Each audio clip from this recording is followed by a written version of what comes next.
এই সেই প্রশিক্ষণ কেন্দ্র, যার নাম JI Islamic science and technology. রাজধানীর তুরাগ এলাকায় এই ট্রেনিং সেন্টারে এবার আমরা পাঠালাম টিম 360 ডিগ্রির আরেকজন সদস্যকে।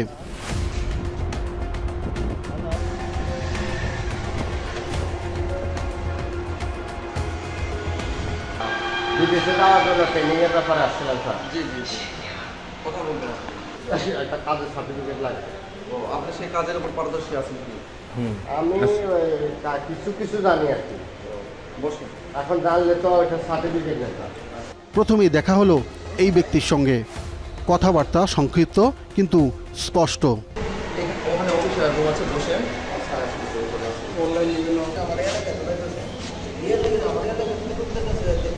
আমরা অপেক্ষা করতে থাকলাম। এর মধ্যে এলেন প্রতিষ্ঠানটির একজন কর্মকর্তা। কত লাগবে? আবার একটা সার্টিফিকেট হলে জমা দিলে হবে। কোনটা দিলে ভালো হবে? ইলেকট্রিকে দেন। আরে যাবেন তো ওখানে। আচ্ছা, কয় মাসের কোর্স? 7 মাসের কোর্স হয় না? টাকার বিনিময়ে ক্লাস করা ছাড়াই সনদ দিতে রাজি হয়ে গেলেন তিনি। শুরু হলো বিদেশ যাবার প্রশিক্ষণ সনদ পাওয়ার প্রক্রিয়া। শুরুতেই নেওয়া হলো নাম, ঠিকানা, এরপর পাসপোর্টের কপি। আমার বাড়ি হচ্ছে বাগাল দিকে। Phone number 018-300-200-781। সবকিছু নিয়ে উপরে চলে গেলেন এখানকার কর্মকর্তা। কিছুক্ষণ পর আবার এলেন। এবার নিলেন পাসপোর্টের কপি, ঢুকলেন সনদ বানানোর রুমে। গোপন ক্যামেরায় দেখা যায় কম্পিউটারের পর্দায় কপি স্ক্যান করা হচ্ছে, কিছুটা টাইপিং, আর তারপর সার্টিফিকেট প্রিন্ট।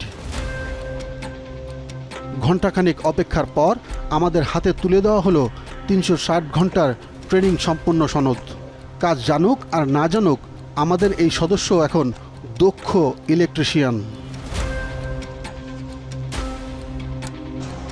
এক হাতে সনদ, আরেক হাতে টাকা নিলেন প্রিন্সিপাল।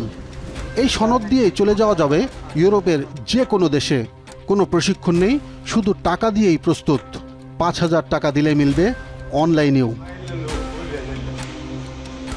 এই ট্রেনিং সার্টিফিকেট যা হাতে হাতে আসে, যা দেখিয়ে হাজারো শ্রমিক বিদেশে যায়, কোনো প্রশিক্ষণ বা বাস্তব অভিজ্ঞতা ছাড়াই।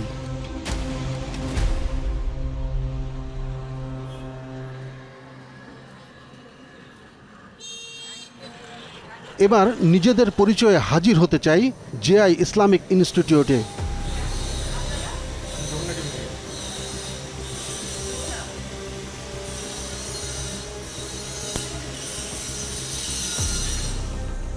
ভেতরে ঢুকেই পাওয়া গেল অধ্যক্ষ শাহাদাতকে, যিনি নিজেই স্বাক্ষর করে আমাদের হাতে 1 ঘন্টার মধ্যে দক্ষ ইলেকট্রিশিয়ানের সার্টিফিকেট তুলে দিয়েছেন।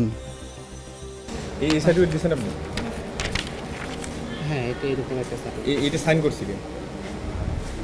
এটা হচ্ছে আপনার আমাদের এখানকার ম্যানেজারের একটা সাইন। প্রশিক্ষণ ছাড়াই সার্টিফিকেট দিলেন কিভাবে? এমন প্রশ্ন তুলতেই শুকিয়ে গেল অধ্যক্ষের চোখ মুখ। দায় দিলেন যিনি সার্টিফিকেট নিয়েছেন তার উপরই। এগুলোর কারণে বিশ্বে বাংলাদেশের ভাবমূর্তি ক্ষুণ্ণ হচ্ছে। কারণ অবশ্যই হচ্ছে। আমি ওনাকে এই বিষয়ে জিজ্ঞেস করছি যে আপনি যদি এটা সার্টিফিকেট বানায় যারা যাচ্ছে, প্রতিষ্ঠানে বদনাম হবে। সিগনেচারটা কি আপনার? আমার না, এটা হচ্ছে আরেকজনের। আপনি এটা প্রিন্ট আউট করে দিয়েছেন। জি।